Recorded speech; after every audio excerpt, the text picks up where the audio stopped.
আসসালামু আলাইকুম প্রিয় দর্শক।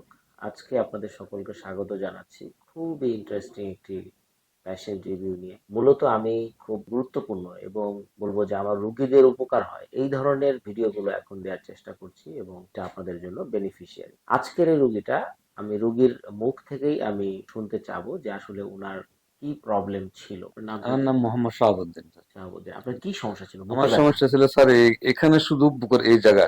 হ্যাঁ। এই 2017 থেকে আমার এই যে ব্যথা, এই ব্যথা আমি সিটাগের মধ্যে অনেক ডাক্তার দেখাইছি। প্রচন্ড ব্যথা হইতো না সব সময়? সব সময় আমরা এই ব্যথাটা মানে লাগাতার থাকতো, ওইটা যতক্ষণ পর্যন্ত ঘুম যেতাম না এতক্ষণ পর্যন্ত আমার ব্যথাটা চলতে ঘুম থাকতো। নষ্ট হয়ে যাইতো? ঘুমে যখন গেছি তখন আমার ব্যথাটা বন্ধ হয়েছে, আবার হুম ঘুমের থেকে চেতন হয়েছে আবার শুরু। হুম হুম হুম। এইভাবে আমার আজকে বিগত 7 বছর। 7 বছর, হ্যাঁ। আমি দুবাইতে অনেক টাকা খরচ করছি, বিগত আমার বাংলা 7 লাখ টাকার পরে গেছে ওইখানে। হুম হুম। কোনো সিটাগাং সমস্যা ধরা পড়ে না? কোনো জায়গা কোনো সিটি স্ক্যান, ইসিজি, কোনো সমস্যা ধরা পড়ে না? ইসিসি, টিটি, ইকু, এনজিওগ্রাম দ্বারা সবকিছু করছি, কোনো কোনো সমস্যা কোনো ডাক্তার পাচ্ছে আছে না। সিটাগাং মধ্যে আমরা 7টা ডাক্তার দেখাইছি, ওইখানের মধ্যে অনেক ডাক্তার দেখাইছি, কোনো ডাক্তার বলতে পারতেছে না যে এই সমস্যাটা কোন জায়গাতে আসতে পারতেছে। আচ্ছা, তো এখন আমরা যে ইনজেকশনটা দিলাম, কেমন এখন এখন অনুভূতিটা কি? এখন ইনশাল্লাহ ইনস্ট্যান্ট কেমন লাগে এখন এখন তো? ইনশাল্লাহ আমার অনেক পুরো, এখন আমি ক্লিয়ার ব্যথা আর সুস্থ। বুঝতেছেন না? আমি ব্যথার কারণে আমি স্যারের একটা ভিডিও পাইছি ওখানে ডুবার মানে থেকে। আপনার আজকেও ব্যথা ছিল তো? আজকেও ব্যথা ছিল আমি, কিন্তু এখন আর নাই? এখন ইনশাল্লাহ আমার ব্যথা নাই, ও, এখন ক্লিয়ার চলে গেছে। আচ্ছা, ওকে। এবার এবার আমরা একটু আপনাদেরকে সামারি করি প্রিয় দর্শক। আসলে এই কথাগুলো আমি আমার ভিডিওতে বলেছি যে বুকে ব্যথা শুধুমাত্র হার্টের কারণেই কিন্তু না, অন্য কারণেও হতে পারে। এই রুগীটাকে মূলত তার বুকের একেবারে হার্টের উপরেই কিন্তু ব্যথা। এই প্রবলেমগুলো নিয়ে উনি যেটা দেখালো আপনাদের বাম দিকের ব্যথা, এবং হার্টের উপরেই কিন্তু উনি ব্যথা দেখিয়েছে। তো ব্যথাটা কন্টিনিউ ছিল এবং ওনাকে অনেক কষ্ট পেয়েছে। উনি আমার সাথে অনলাইনে মনে হয় কিছু ওষুধ অনলাইনে খেয়েছেন। অনলাইনে ওষুধ অনলাইনে খেয়েছি ওষুধ খেয়ে কতটুকু উন্নতি ছিল? ইনশাল্লাহ। অনলাইনে খাই আমি আগে অনেকটা? অনেকটা সুস্থ হয়েছে, আচ্ছা। নাইনটি ওষুধ পার্সেন্ট খেতে সুস্থ। হয়েছে, দীর্ঘদিন খেতে হ্যাঁ হয়েছে? আমি 2 বছর ওষুধ আছে চালাই গেছি। ওকে, ফাইন। তো এখন আমরা যেটা বলবো কিন্তু যে স্যার 2 বছর ওষুধ আমি 1 লাখ আর চালা যায়নি। মাঝে মাঝে গ্যাপ দিচ্ছেন? মাঝে মাঝে গ্যাপ দিছি, কি জন্য আচ্ছা হয়তো আচ্ছা একটু সুস্থ হলে গ্যাপ আচ্ছা দিছি, আচ্ছা। আবার খারাপ লাগলে আবার আবার একটু খাইছি, ওকে, এবার এইরকম। এবার আমি যেটা আপনাদেরকে বলবো সেটা হচ্ছে যে এইটা অ্যাকচুয়ালি অনেকেই বলবেন, এবং আমি বলবো যে বাংলাদেশের অধিকাংশ চিকিৎসক এটাকে বলবেন যে আসলে একটা ফাংশনাল পেইন, খুব বেশি প্রবলেম না, এটা সাইকোলজিক্যাল পেইন। আমি এটাকে সাইকোলজিক্যাল পেইন বলি। কেন বলি না, এটা হচ্ছে আজকের প্রুফ।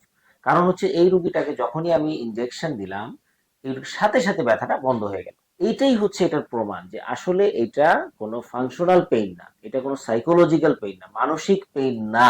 এটা হচ্ছে একটা ইন্টারকোস্টাল নিউরালজিয়া। এটা বিভিন্ন কারণে হতে পারে, কোন ইন্টারকোস্টাল নার্ভ গুলোর মাধ্যমে প্রেসার পড়ে এটা দীর্ঘদিন আস্তে আস্তে আস্তে প্রেসারটা তৈরি হয় এবং একটা সময় এটা কন্টিনিউ পেইন হয় এবং আপনাকে অনেক কষ্ট দেয়। এই কষ্টটা রোগী ছাড়া আর কেউ বলবে না, বুঝবে না। কারণ ডাক্তার তো দেখছে সব পরীক্ষা normal, even CT scan, MRI বা আদার্স ইকো বা ইসিজি যাই বলেন সবকিছু নর্মাল থাকে, কারণ এখানে হার্টের কোনো ইস্যু নাই।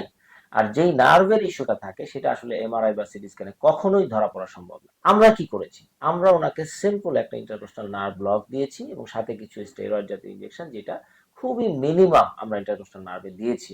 এই নার্ভটা অ্যাকচুয়ালি কিন্তু খালি চোখে দেখা যায় না, আমরা আল্ট্রাসাউন্ড করে এটাকে লোকেট করি। প্রথমে আমরা এটা খুবই কাছে, একটা হার্টের কাছে যে আমরা ইনজেকশনটা দিতে হয়, হার্টের খুব পাশেই থাকে ইনজেকশন, যেটা ফুসফুসের পর্দার খুব কাছে, ডেঞ্জারাস একটা জায়গায় আমরা দিই, কিন্তু আমরা সবচেয়ে নিরাপদ ভাবে দেই, কারণ হচ্ছে এটা আল্ট্রাসাউন্ড দিয়ে দেখা যায় যে কোনটুকু ডেঞ্জার কোনটুকু ডেঞ্জার, আমার নিরাপদ এরিয়া।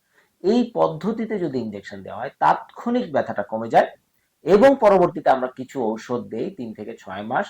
তবে আমরা বলি যদি এই ব্যথাটা 1 মাসের মধ্যে আবার আসে তাহলে আমরা কিন্তু রিপিট ইনজেকশন সাজেস্ট করি। তবে এই পর্যন্ত আমি এই ধরনের প্রচুর পেশেন্ট দেখা হয়েছে, কিন্তু তাদেরকে 1 থেকে 2 বারের বেশি ইনজেকশন কারোই লাগে না। তো প্রিয় দর্শক, আপনারা যারা দীর্ঘমেয়াদী বুকে ব্যথা ভুগছেন এবং তাদের আসলে হার্টের সব টেস্ট গুলো ভালো আছে, তাহলে তাদের ক্ষেত্রে আমি বলবো সুনির্দিষ্টভাবে ডায়াগনোসিস করা দরকার। একজন পেইন স্পেশালিস্টের কাছে আপনি যেতে পারেন সুনির্দিষ্ট ডায়াগনোসিসের জন্য, এবং তারপরে আপনি যে অ্যাডভান্স ট্রিটমেন্ট গুলো আছে সেগুলো নিলে আমার মনে হয় আপনারা সুস্থ থাকবেন। প্রিয় দর্শক, সকলে ভালো থাকেন, সুস্থ থাকেন। আর আমার রোগীকে ধন্যবাদ জানাচ্ছি, উনি আমার রিভিউতে অংশগ্রহণ করেছেন, দীর্ঘদিন ধরে আমার ভিডিওগুলো দেখেন, ফলো করেন। এই জন্যই আর কি ওনার কেসটা ক্রিটিক্যাল ছিল। এবং আরো একটি ক্রিটিক্যাল ছিল যে ওনার ব্যথাটা বাইরে থেকে বোঝা যাচ্ছিল না যে আমি কোন স্পেসে, ইন্টারকোস্টাল নার্ভ প্রায় 11-12টা স্পেসে রয়েছে, আমি কোন স্পেসে দিব এটা কিন্তু আমার শুধু অ্যাজাম্পশন করে ওনার পেইনের লোকেশনটা ট্র্যাক করে আমি দিয়েছি। কারণ আসলে এইভাবে স্পেসিফিক্যালি ক্লিনিক্যালি আমরা পাচ্ছিলাম না। এই জন্য এই রুগীটা ইম্পর্টেন্ট। সকলকে ধন্যবাদ জানাচ্ছি, একই সাথে আমার রুগীকে ধন্যবাদ জানাচ্ছি, যাতে ওনার পরবর্তী এই ব্যথাগুলো সে মুক্তভাবে থাকতে পারে। সকলকে ধন্যবাদ। আসসালামু আলাইকুম।